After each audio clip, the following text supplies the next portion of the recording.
సమయం కొద్దిగా ఇదవటం వల్ల కొంతమందికి సమయం వెళ్ళిపోతూ ఉన్నాం. కానీ ప్రభు చిత్తమైతే రేపు సెకండ్ సాటర్డే మరలా ఒక మంచి ప్రోగ్రాం మీకోసం అరేంజ్ చేస్తూ ఉన్నాం.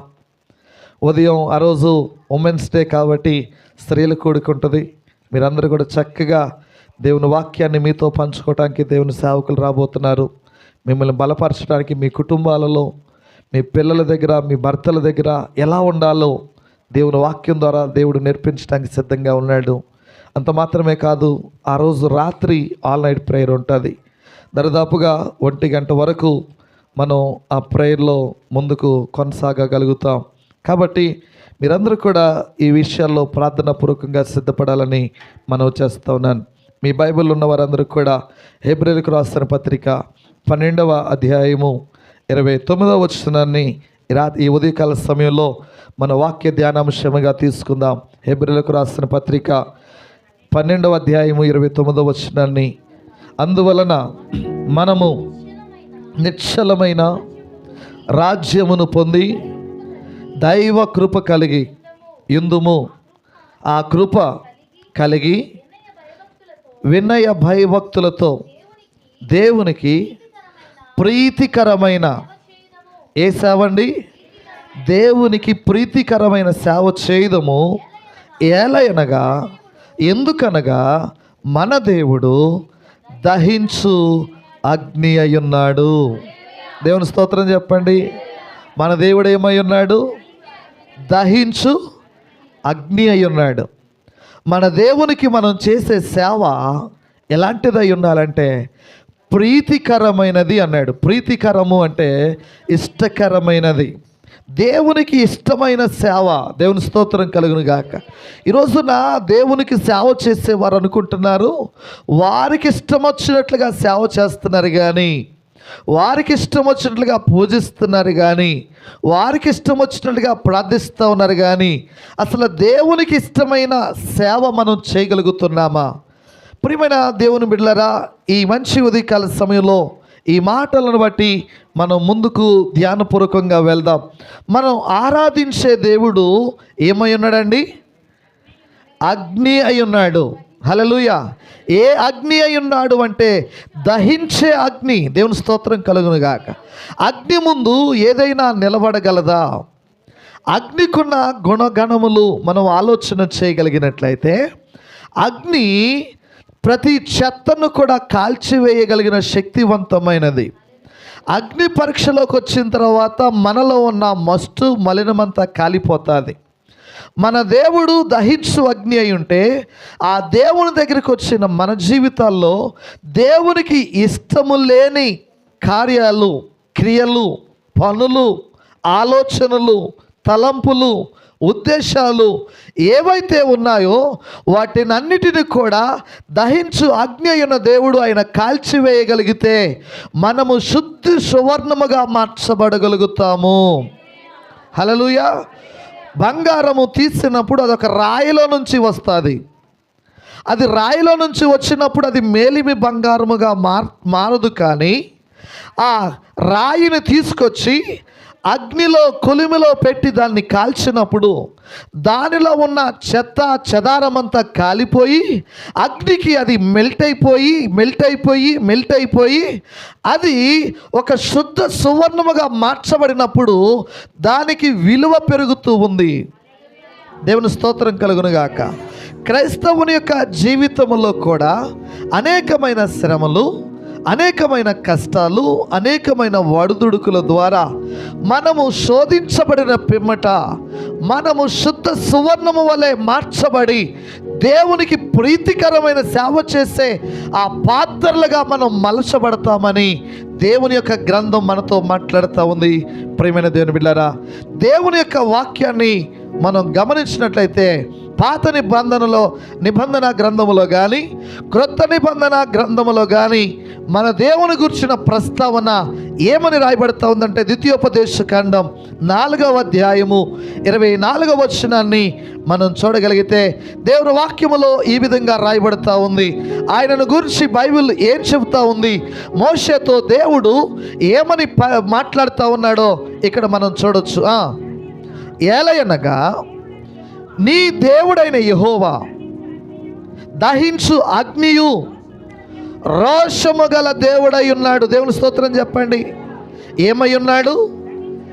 నీ దేవుడైన యెహోవా దహించు అగ్ని, ఆయన రోషము కలిగిన దేవుడు. దేవుని స్తోత్రం కలిగిన గాక. ఏమండి, దేవుని బిడ్డలైన వారు ఏమై ఉండాలంటే రోషము కలిగిన వారై ఉండాలి. చెప్పండి, ఏమై ఉండాలి? రోషం. ఏ విషయంలో రోషం ఉండాలి? దేవుని విషయంలో, భక్తి విషయంలో, నీతి విషయంలో, యథార్థత విషయంలో, సత్య సంబంధమైన ఆత్మ విషయంలో మనము రోషము కలిగిన వారిగా ఉండాలి. ఈ రోజున పనికి మాలిన విషయాల మీద మనం రోషాన్ని కలిగి ఉంటున్నాం, కానీ దేవుని సంబంధమైన విషయాలలో మనం రోషము కలిగి ఉండగలుగుతున్నామా? ఆలోచన చేయండి. మనం ఆరాధించే దేవుడు దహించు అగ్ని అయి ఉన్నాడు. ఆయన రోషము కలిగిన దేవుడు. మోషేతో చెప్తున్నాడు, మోషే, ఇదిగో ఇశ్రాయేలు ప్రజలతో నువ్వు చెప్పాల్సింది ఏంటంటే, మిమ్మల్ని ఐగుప్తులో నుంచి విడిపించిన దేవుడు, మిమ్మల్ని పాలు తేనెలు ప్రవహించే దేశానికి నడిపించే దేవుడు రోషము కలిగిన దేవుడని, ఆయన దహించు అగ్ని లాంటి దేవుడని నా ప్రజలతో నువ్వు చెప్పు అంటున్నాడు. అలాగే మనం చూసినట్లయితే కొత్త నిబంధన గ్రంథములకు వచ్చినప్పటికీ దేవుడు చెబుతున్నాడు అపోస్తలుడైన పౌలు ద్వారా ఈ హెబ్రీ పత్రిక 12వ అధ్యాయంలో, ఆయన ప్రీతికరమైన సేవ చేయండి, ఆయన దహించు అగ్ని అయిన దేవుడు అని. హల్లెలూయా. కాబట్టి ప్రియమైన దేవుని బిడ్డలారా, ఈ మంచి ఉదయకాల సమయంలో ఈ అగ్ని చేసే కొన్ని పనులు మనం ఆలోచన చేసి మన ఆధ్యాత్మిక జీవితాన్ని మనం బలపరుచుకోవటానికి ప్రయత్నం చేద్దాం. దేవుని స్తోత్రం కలుగును గాక. ఎంతమంది ఇష్టపడుతున్నారు ఈరోజు వాక్యాన్ని వినడానికి? హల్లెలూయా. దేవుడు మిమ్మల్ని అందరిని దీవించును గాక. చూడండి, దహించు అగ్ని అయి ఉన్న దేవుడు, ఆ అగ్ని మన మీద ఏ విధంగా పనిచేస్తుంది, ఆ అగ్ని మనతో ఏ విధంగా పని చేపిస్తుంది, మనం 2-3 విషయాలను ఆలోచన చేసి మనం ప్రార్థన చేసుకుందాం. మొట్టమొదటిగా మనం గమనించగలిగినట్లయితే ప్రియమైన దేవుని బిడ్డలారా, ఈ అగ్ని మన మీద ఉన్న బంధకాలన్నిటిని కాల్చివేయగలిగినది. చప్పట్లు కొట్టి దేవుని స్తుతిస్తామా? హల్లెలూయా, హల్లెలూయా. మన మీద ఉన్న ప్రతి బంధకాన్ని కాల్చివేసే శక్తి, మనలను కాల్చే శక్తి కాదు, మనల్ని కాల్చే అగ్ని కాదు, అది మనలో ఉన్న సమస్యలను కాల్చే అగ్ని అది. దేవుని స్తోత్రం చెప్పండి. ఎంతమందికి అర్థమవుతుంది మాట? నిన్ను కాల్చివేసేది కాదు, నీలో ఉన్న సమస్యలను కాల్చివేసేది ఈ అగ్ని, నీలో ఉన్న అసమర్థతలను కాల్చివేసేది ఈ అగ్ని. పరిశుద్ధమైన బైబిల్ గ్రంథములో నుంచి దానియేలు గ్రంథం 3వ అధ్యాయము 25వ వచనాన్ని మనం చదువుకుందాం. దానియేలు గ్రంథం 3వ అధ్యాయము 25వ వచనాన్ని మనం చూడగలిగినట్లయితే, అందుకు రాజు, నేను 4 మనుషులు బంధకములు లేక అగ్నిలో సంచరించుట చూచుచున్నాను, వారికి హాని ఏదియు కలగలేదు, 4వ వాని రూపము దేవతల రూపమును పోలినదని వారికి ప్రత్యుత్తరం ఇచ్చిన. దేవుని స్తోత్రం చెప్పండి, బిగ్గరగా చెప్పండి. హల్లెలూయా, హల్లెలూయా. ఈ మాటను చాలా జాగ్రత్తగా మీరు ఆలకించాలా. మీకు అర్థం అవ్వాలంటే ఈ మాటను మీరు ఆలోచనాపూర్వకంగా వినాలా. పరిశుద్ధాత్మ దేవుడే మీకు ఈ మాటను అర్థమైనట్లుగా బోధించునుగాక. ఆమేన్. ప్రియమైన దేవుని బిడ్డలారా, నెబుకద్నెజరు అనే ఒక రాజు ఉన్నాడు. ఈయన బబులోను సామ్రాజ్యానికి చక్రవర్తి. ఆయన బబులోను సామ్రాజ్యము రాజయ్యుండి యెరూషలేమును ఓడించి, యెరూషలేములో ఉన్న రాజును రాజ్యాన్ని ఓడించి, అక్కడ నుంచి కొంతమంది యవనస్తులను, ఎలాంటి యవనస్తులంటే తెలివి కలిగిన వారు, జ్ఞానము కలిగిన వారు, సకల విద్యలలో ప్రావీణ్యత కలిగిన వారిని 4 ఎంపిక చేసుకొని తన రాజ్యానికి తీసుకొని వచ్చాడంట. దేవుని స్తోత్రం కలుగును గాక. ఆ 4 పేర్లు మీ అందరికీ తెలుసు. షద్రక్, మేషక్, అబద్నిగో, దానియేలు. చెప్పండి, ఎవరండి? దానియేలు, షద్రకు, మేషకు, అబద్నిగోలని ఈ 4 తీసుకొచ్చాడు. ఈ రాజ్యంలో పెట్టి వారి యొక్క సకల విషయాలలో వారికి నేర్పించడానికి వారి మీద కొంతమందిని అధికారులు పెట్టాడు. ప్రియమైన దేవుని బిడ్డలారా, అయినప్పటికీ కూడా ఈ షద్రక్, మేషక్, అబేద్నెగో, దానియేలు జీవము కలిగిన దేవుని నమ్ముకున్నవారు కాబట్టి వారు దేవుని యొక్క ఆజ్ఞల ప్రకారం కాక వారు ఏ విషయంలో కూడా దేవునికి వ్యతిరేకమైన వాటిలో వారు లేరు. ప్రియమైన దేవుని బిడ్డలారా, ఈనాటి యవనస్తులు ఎలా ఉంటూ ఉన్నారంటే కొద్దిగా అవకాశం దొరికితే చాలు అపవాది శోధిస్తున్నప్పుడు ఆ శోధనలో పడిపోతూ ఉన్నారు. కానీ ఈ నలుగురే అని మనం చెప్పొచ్చు. ఇక్కడ మనం చూస్తున్నప్పుడు ఈ 3వ అధ్యాయాన్ని మనం చదవాల్సిన అవసరం లేదు. కానీ ప్రియమైన దేవుని బిడ్డలారా, నెబుకద్నెజర్ రాజుకి ఒక ఆలోచన కలిగింది. ఏంటి ఆలోచన అంటే, ఆయన రాజ్యంలో ఒక బంగారపు విగ్రహాన్ని తయారు చేసి ఆ విగ్రహం ముందు అది దోరాయాను మైదానములో, ఒక మైదానములో ఆ విగ్రహాన్ని తయారు చేసి దాని ముందు 60 మూరల ఎత్తు అంటది. 60 మూరల ఎత్తు కలిగిన విగ్రహం అది. 60 మూరలు అంటే దరిదాపుగా 90 అడుగులు. చెప్పండి, ఎన్ని అడుగులు? 90 అడుగుల ఎత్తు కలిగిన ఒక విగ్రహాన్ని దేంతో తయారు చేయాలనుకున్నాడు? చెప్పాలా? సౌండ్ తగ్గించాలి నాన్న. బంగారముతో. చెప్పండి, దేంతో? బంగారముతో తయారు చేపించి ఆ రాజ్యములో ఉన్న వారందరూ కూడా ఆ విగ్రహ ప్రతిష్ఠ రోజున, ఆ విగ్రహాన్ని ప్రతిష్ఠించే రోజున వారు అనేకమైన వాయిద్యాలు తీసుకొని వచ్చి వాయిస్తూ ఉన్నప్పుడు ఆ ప్రజలందరూ కూడా తలలు వంచి ఆ 90 అడుగుల విగ్రహానికి సాష్టాంగంగా నమస్కారం చేయాలని ఆయన ఒక శాసనాన్ని చేశాడు. ఎవరైతే ఆ శాసనాన్ని మీరి ప్రవర్తిస్తారో వారికి అగ్నిగుండమే శరణ్యము అని చెప్పి ప్రకటించాడు. ప్రియమైన దేవుని బిడ్డలారా, ఆ విగ్రహ ప్రతిష్టకు ఆ రాజ్యంలో ఉన్న మహామహులందరూ కూడా వచ్చారు. సైన్యాధిపతులు, శతాధిపతులు, మంత్రులు అందరూ కూడా, విశిష్టత కలిగిన పెద్దలందరూ కూడా అక్కడికి వచ్చారు. వారందరూ కూడా అక్కడ గొప్ప వేదికను ఏర్పాటు చేసి ఆ మైదానములో ఆ విగ్రహము ముందు వారందరూ కూడా తంతి వాయిద్యములు వాయించుచు, బూరలు వాయించుచు, డప్పులు కొట్టుచు, సకల వీణాలు వాయించుచు వారందరూ కూడా ఆర్తనాదములు చేస్తూ ఉన్నప్పుడు ప్రజలందరూ కూడా ఏం చేస్తూ ఉన్నారంటే సాష్టముగా పడి నమస్కారం చేస్తూ ఉన్నారంట. అయితే ఇంత సాష్టముగా పడి ఆ రాజ్యమంతా నమస్కారం చేస్తూ ఉంటే ఒక 3 యూదులు మాత్రం, ఆ 3 యవనస్తులు మాత్రం ఆ బొమ్మ దగ్గర సాగిలపడి నమస్కారం చేయలేదంట.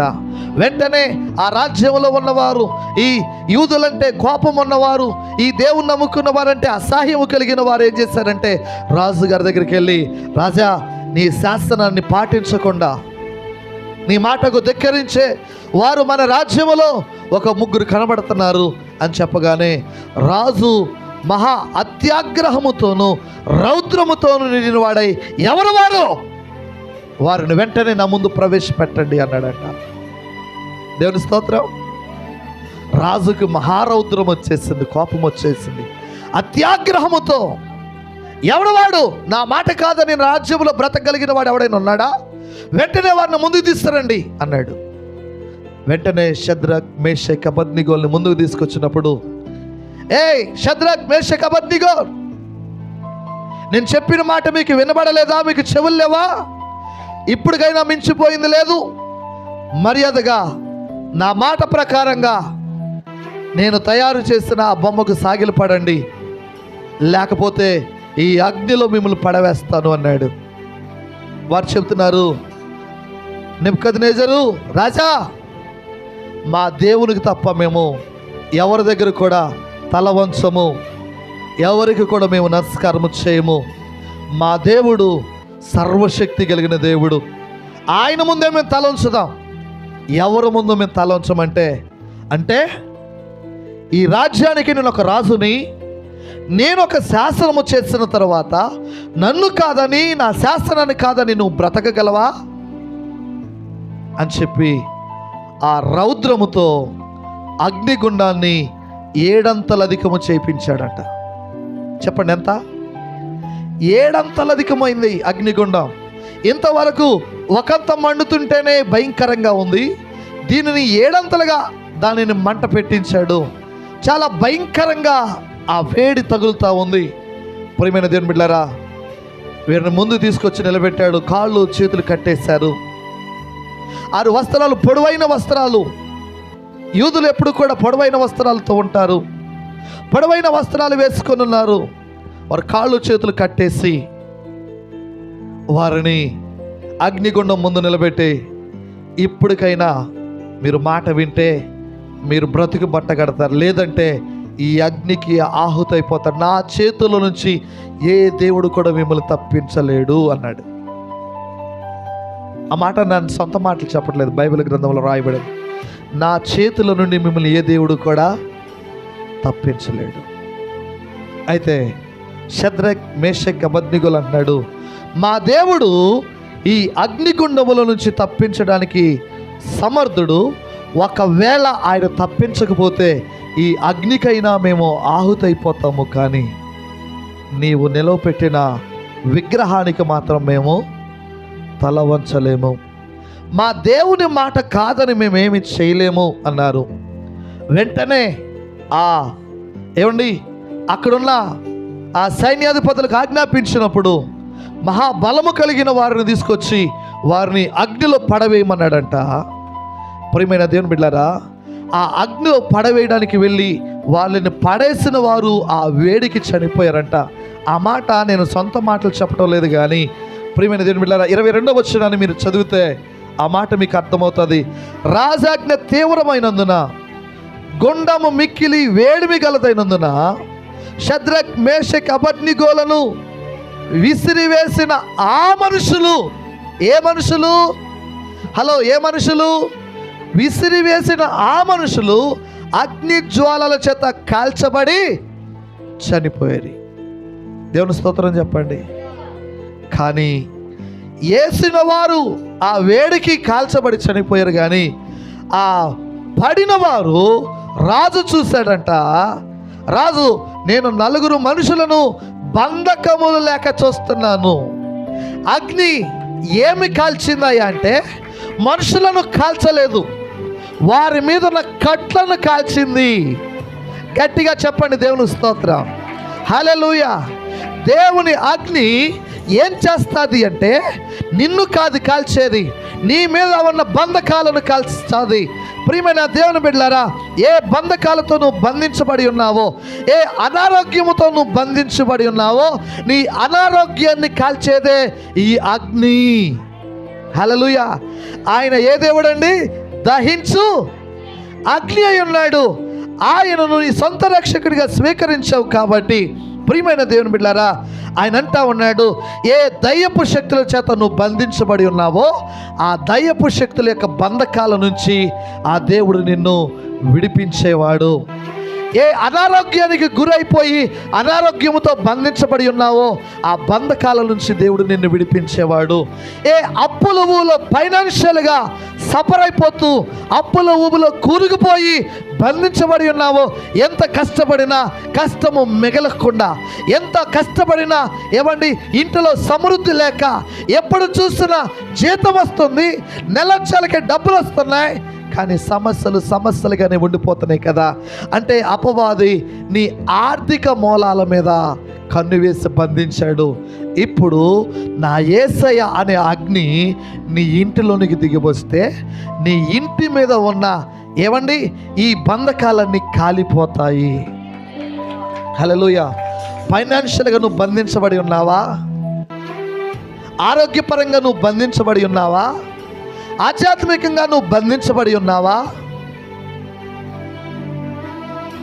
ఏ రుగ్మతల చేత నువ్వు బంధించబడి ఉన్నావో నీ బంధకాలను కాల్చే శక్తి పరిశుద్ధ అయిన దేవుని అగ్నికి ఉంది. ఆయన నిన్ను కాదు కాల్చేది, నీ మీద ఉన్న బంధకాలను కాల్చే దేవుడు. హల్లెలూయా, హల్లెలూయా. ఎంతమందికి అర్థమైంది ఈ మాట? షద్రక్, మేషక్, అబద్నిగోలకు ఏమీ కావలేదు.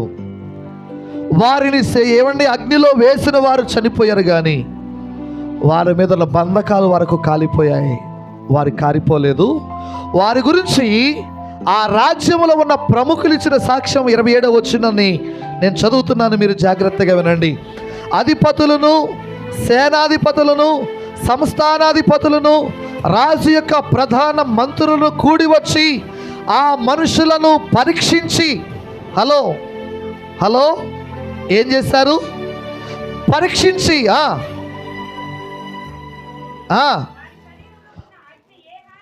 వారి శరీరమునకు అగ్ని ఏ హాని చేయకుండుటయు, వారి తల వెంట్రుకలలో ఒక్కటైనను కాలిపోకుండుటయు, వారి వస్త్రములు చెడిపోకుండుటయు, అగ్ని వాసన అయినను వారి దేహములకు తగలకుండుటయు చూసి నెబుకద్నెజరు, షద్రక్, మేషక్, అబద్నిగోలని వీరి దేవుడు పూజార్హుడు.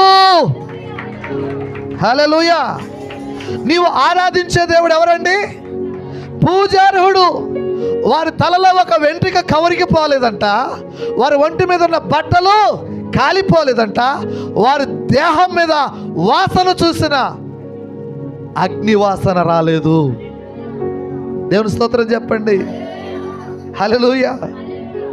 ఏమండి, వారందరూ పరీక్ష చేస్తూ ఉన్నారు, పరిశీలన చేస్తూ ఉన్నారు.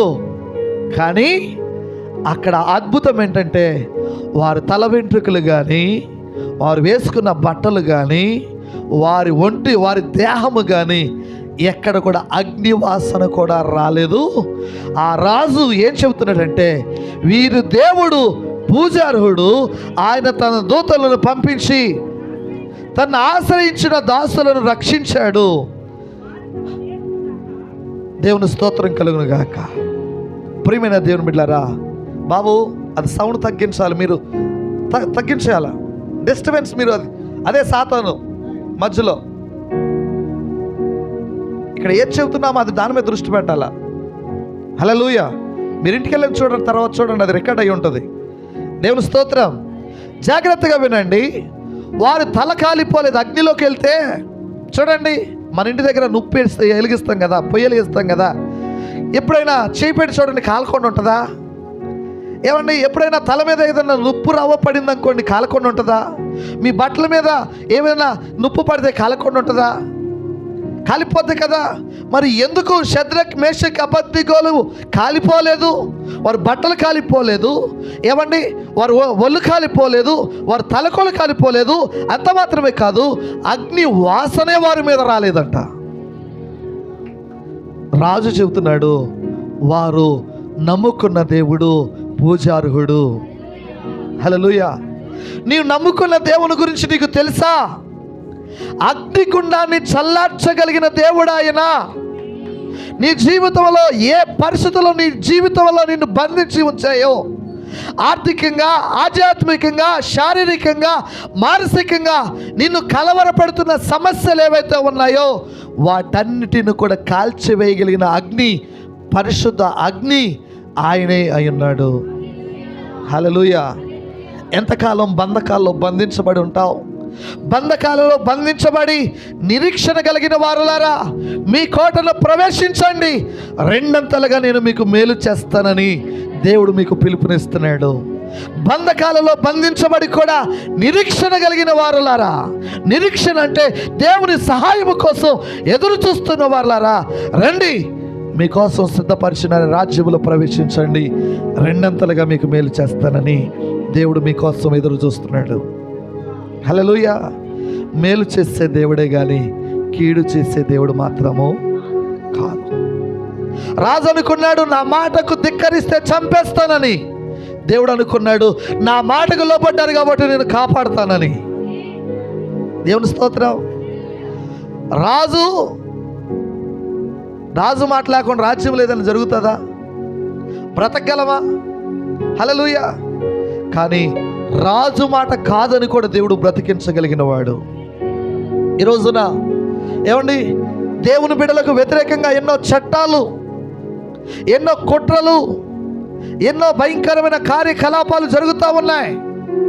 కానీ బైబిల్ చెబుతున్నది ఒక్కటే, షద్రక్, మేషక్, అబద్నిగోల్లాగా పరిస్థితులకు లొంగిపోవద్దు. షద్రక్ మేషక్ అబద్నిగోల్లాగా మీరు నిలబడండి. నిలబడితే యుద్ధము, చెప్పండి, యుద్ధము యెహోవాదే. దేవుని స్తోత్రం కలుగునుగా. ప్రియమైన దేవుని బిడ్డలారా, రెండోదిగా మనం గమనించగలిగినట్లయితే దేవుని యొక్క వాక్యం మనతో మాట్లాడుతూ ఉంది. మనలో ఉన్న మస్టును ఏమండి ఆయన కాల్చివేసే దేవుడు. ఏ అపవిత్రత నీలో ఉందో, ఏ అవిధేయత నీలో ఉందో, ఏ అసహనం నీలో ఉందో, జకర్యా గ్రంథాన్ని మనం తీయగలిగినట్లయితే 13వ అధ్యాయము 9వ వచనంలో మనం చూద్దాం. జకర్యా గ్రంథం ఆ 3వ భాగమును అగ్నిలో నుండి వెండిని తీసి శుద్ధపరిచినట్లు ఏంటండి, ఏం చేస్తాను?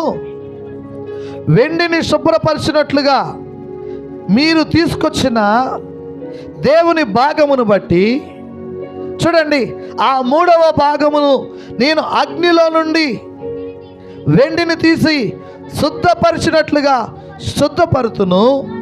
బంగారమును శోధించినట్లు వారిని శోధించును. వారు నా నామమును బట్టి మొర్ర పెట్టగా నేను వారి మొరను ఆలకింతును. వీరు నా జనులని నేను చెప్పుదును, యెహోవా మా దేవుడని వారు చెప్పుదురు. దేవుని స్తోత్రం కలుగునుగా. ప్రియమైన దేవుని బిడ్డలారా, అపవిత్రతను మస్టును ఆయన దహించు అగ్నిలో కాల్చివేసే దేవుడు. వెండిని కాల్చినట్లుగా నీలో ఉన్న మస్టును కాల్చివేసేవాడు, నీలో ఉన్న అపవిత్రతను కాల్చేసేవాడు. యెషయా గ్రంథం 6వ అధ్యాయంలో మనం చూస్తే యెషయాకు ఒక దర్శనము కలిగినది. ఆ దర్శనములో చూస్తూ ఉన్నప్పుడు అత్యున్నత సింహాసనం మీద ఆసీనుడైన దేవుని చూస్తున్నప్పుడు ఈ యెషయా బొబ్బలు పెడుతూ ఉన్నాడు, ఏడుస్తూ ఉన్నాడు. అయ్యో, అపవిత్రమైన పెదవులు కలిగిన వాడను, అపవిత్రమైన నాలుకలు కలిగిన వాడను, అపవిత్రమైన ప్రజల మధ్యలో ఉన్నాను, నేను అపవిత్రుడను, పరిశుద్ధుడైన దేవుని నేను చూశాను, ఇక నేను బ్రతకను, నేను చచ్చిపోతాను అని వెలవెలలాడిపోతూ ఉంటే, ప్రియమైన దేవుని బిడ్డలారా, ఆకాశములో నుండి ఆ పరిశుద్ధ దేవుని సింహాసనం పక్క నుంచి కారుతో తీయబడిన ఒక కొరివి నుప్పును తీసుకొని వచ్చి ఏమండి యెషయా పెదవులను తాకించగా, కాల్చగా యెషయా పవిత్రుడయ్యాడు అని బైబిల్ గ్రంథం తెలియజేస్తూ ఉంది. హల్లెలూయా. యెషయాను కాల్చిన అగ్ని యెషయాలో ఉన్న అపవిత్రతను కాల్చివేసింది. యెషయా ఇప్పుడు పరిశుద్ధుడిగా మార్చబడ్డాడు. దేవుని స్తోత్రం చెప్పండి. హల్లెలూయా. ఎంతమందికి అర్థమవుతుంది నా మాట? ఎంతకాలం అపవిత్రమైన ఆలోచనలు, ఎంతకాలం అపవిత్రమైన చూపులు, ఎంతవరకు అపవిత్రమైన జీవితం. ఇదిగో వెండిని కాల్చినట్లుగా నీలో ఉన్న మస్ట్ అంతా కాల్చి నిన్ను శుద్ధ సువర్ణముగా మార్చాలని దేవుడు ఇష్టపడతా ఉన్నాడు. హల్లెలూయా. నీవు యేసయ్యకు ఇష్టమైన పాత్రగా మార్చబడడానికి ఇష్టపడతా ఉన్నావా? షద్రక్ మేషక్ అబద్నిగోలు బంధకాలు కాలిపోయాయి, కానీ అగ్నిలో వారు కాలిపోలేదు. ప్రియమైన దేవుని బిడ్డలారా, ఎన్ని సమస్యలు వచ్చినా దేవుని నువ్వు పట్టుకొని ఉంటే నీ సమస్యలను తొలగిస్తాడు, కానీ దేవుడు నిన్ను కాదు. నిన్ను గట్టిపరుస్తాడు ఆయన, దృఢపరుస్తాడు ఆయన, కదలని సియోను కొండలాగా మారుస్తాడు ఆయన.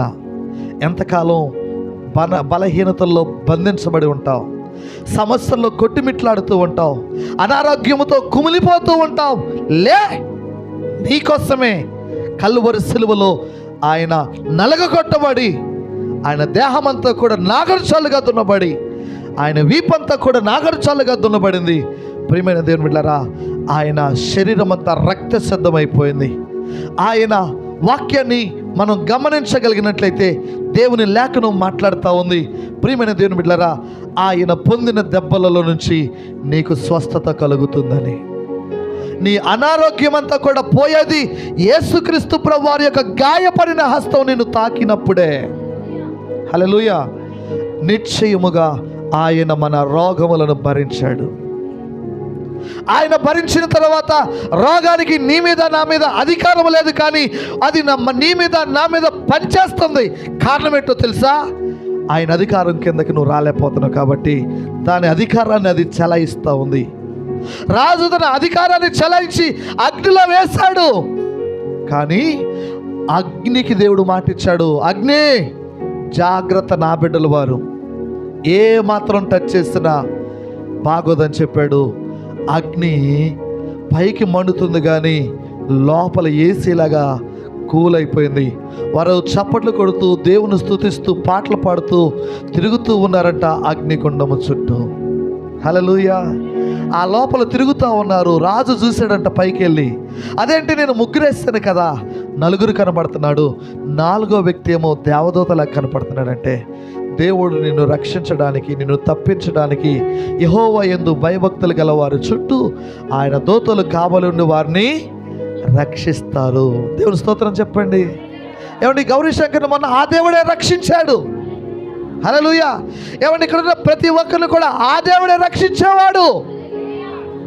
నిన్ను నన్ను రక్షించడం కోసం ఆయన కలువరి సిలువలో తన రక్తం కార్చాడు, తన ప్రాణాన్ని పెట్టాడు. ప్రియమైన వాళ్ళారా, దేవుని వాక్యం సెలవిస్తూ ఉంది, మనము నడిచిన పాపపు నడకలను బట్టి ఆయన పాదాలకు మేకులు కొట్టారు అని. మనం చేసిన అన్యాయపు పనులను బట్టి ఆయన చేతులకు మేకులు కొట్టారని. ప్రియమైన దేవుని బిడ్డలారా, మనం పడుకున్న పాపపు పడకలను బట్టి, పడక అంటే ఎంతమందికి తెలుసు? పాపపు పడకలు, అక్రమ సంబంధాలు అంటారు కదా. ఏమండి, నువ్వు చేసిన అక్రమాలను బట్టి ఆయన పక్కలో బళ్ళెము పొడవబడింది. ఏమంటే, నువ్వు చేసిన పాపపు తలంపులు, ఏం తలంచావు? ఈరోజు ఎవరిని పాడు చేద్దాం, ఎవరితో తిరుగుదాం, ఎవరిని నష్టపడదాం, ఎవరిని దోసుకుందాం, ఎవరిని ఏ విధంగా కించపరుచుదాం, అవమానపరుచుదామని నువ్వు తలంచిన నీ తలంపులను బట్టి ఆయన తలకు ముళ్ళ కిరీటం పెట్టబడింది. నీవు చూసిన చెడ్డ చూపులను బట్టి ఆయన ముఖమునకు ఏం కట్టారండి? ఆయన కళ్ళకు గంతలు కట్టబడ్డాయి. ప్రియమైన దేవుని బిడ్డలారా, స్వరూపమైనను సొగసైనను లేనివాడుగా రిక్తునిగా చేయబడ్డాడు ఆయన. ఎవరి కోసం? నీ కోసం కాదా? నా కోసం కాదా? మన కోసం కాదా? అగ్నిలో వేయబడిన ఆయన భక్తులను రక్షించడానికి అగ్నిలోనికి వెళ్ళి ఆ బంధకాలు తెంచేసి వారికి విడుదలిచ్చిన దేవుడు ఈ ఉదయకాల సమయంలో నీ జీవితంలోకి వచ్చి నీకు విడుదలిచ్చునుగాక. హల్లెలూయా. ఏ బంధకాలైతే నీ కుటుంబంలో బంధించబడి, ఏ అపవాదైతే నిన్ను బంధించుంచాడో, ఏ రోగముతో నువ్వు బంధించబడి ఉన్నావు, ఏ శాపముతో బంధించబడి ఉన్నావు, ఏ పాపము బంధకాలతో నువ్వు బంధించబడి ఉన్నావో, నా యేసయ్య నిన్ను తాకితే ఇప్పుడే నీకు విడుదల కలుగుతుంది, ఇప్పుడే నీకు స్వస్థత కలుగుతుంది, ఇప్పుడే నీకు రక్షణ కలుగుతుంది. ప్రియమైన దేవుని బిడ్డలారా, ఈ భూమి మీద ఏ నామములో రక్షణ లేదు, ఒక యేసు నామములో మాత్రమే రక్షణ. ఆయన మాత్రమే నిన్ను రక్షించగలిగిన వాడు. ఆయన తప్ప వేరే దేవుడు లేడు. ఆ రోజున నెబుకద్నెజరే ఒప్పుకుంటున్నాడు, దానియేలు దేవుడే దేవుడని, షద్రక్ మేషక్ అబేద్నెగోలు దేవుడే దేవుడని. ప్రియమైన దేవుని బిడ్డలారా, ఆయనే పూజార్హుడని ఒప్పుకుంటున్నాడు. నువ్వెంత, నేనెంత? మనకేం తెలుసు? ఎవరో చెప్పిన మాటలు పట్టుకుని యేసు ప్రభువు వారి గురించి తక్కువగా మాట్లాడకండి. ఆయన నిన్ను ప్రేమించే దేవుడు, నీకోసం ప్రాణాలే పెట్టిన దేవుడు, నీకోసం తన మహిమనే విడిచిపెట్టుకున్న దేవుడు ఆయన. ప్రియమైన దేవుని బిడ్డలారా, యేసయ్య నిన్ను ప్రేమిస్తున్నాడు. శుద్ధ సువర్ణమును ఎలాగైతే మస్టును తీసివేస్తుందో అగ్ని, అలాగ నీలో ఉన్న మస్టును తీసివేసి ఆయన నిన్ను పరిశుద్ధపరచుకొని తన రాజ్య వారసులుగా నేను చేసుకోవాలని ఆయన ఇష్టపడుతున్నాడు. నువ్వు దేవుని మాటకు విధేయత చూపిస్తావా? దేవుని మాట వినటానికి నీ మనసు నిలుపుతావా? ఎంతకాలం దేవునికి దూరంగా ఉంటావు? ఎంతకాలం దేవునికి అవిధేయత చూపిస్తావు? ఆ షద్రక్ మేషక్ అబేద్నెగోలు అనే యవనస్తులు దేవునికి లోబడ్డారు కాబట్టే మరణం నుంచి, అగ్ని నుంచి తప్పించబడ్డారు. ఈ రోజున ఏ మరణ భాషములు నిన్ను పట్టుకొని ఉన్నాయో నీకు నాకు తెలియదు. ఏ సమస్యలలో నువ్వు బంధించబడి ఉన్నావో నీకు తెలియదు. వాటన్నిటిని తెంచివేసి నిన్ను విడిపించే నాదుడు, పరిశుద్ధ దేవుడు, ఆయనే ప్రభు అయిన యేసుక్రీస్తు. ఈ ఉదయకాల సమయంలో ఆ దేవుని కృప, ఆ దేవుని కనికరం, ఆ దేవుని యొక్క ప్రత్యక్షత నీకు నీ కుటుంబానికి కలుగునుగాక. ఆ దేవుని కార్యాలు చూచు వరకు నీ కన్నులు తెరవబడునుగాక. ఆయన అద్భుతాలతో నీ కుటుంబం ఆనందించునుగాక. ఇంతవరకు ఏడ్చిన ఏడుపు చాలు, ఎంతవరకు బాధపడింది చాలు. ఈ రోజు నుంచి నీ బంధకాలని యేసు నామములో తెగిపోవునుగాక. అగ్ని అయిన దేవుడు నీ జీవితంలోనికి వచ్చునుగాక, నీ హృదయములోనికి వచ్చునుగాక. నీ హృదయములో ఆయన నివసించునుగాక. నీ బంధకాలని తెంచివేసి ఆయన శాంతి సమాధానములతో నీ కుటుంబాన్ని నిన్ను నింపునుగాక. అట్టి కృప పరిశుద్ధాత్మ దేవుడు ఈ ఉదయకాల సమయంలో మనకు, మన కుటుంబాలకు దయచేసి తన రాజ్యము కోసం మనల్ని సిద్ధపరచునుగాక. దేవుడు పరిశుద్ధ మాటలు దీవించబడునుగాక. ఆమేన్. అందరికీ వందనాలు. God bless you all. దేవుడు మిమ్మల్ని, మీ కుటుంబాలను దీవించునుగాక. ఆమేన్, ఆమేన్.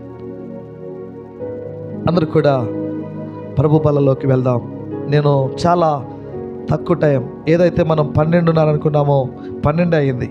12:30 కంటే ముందే ఒక పావు గంటలను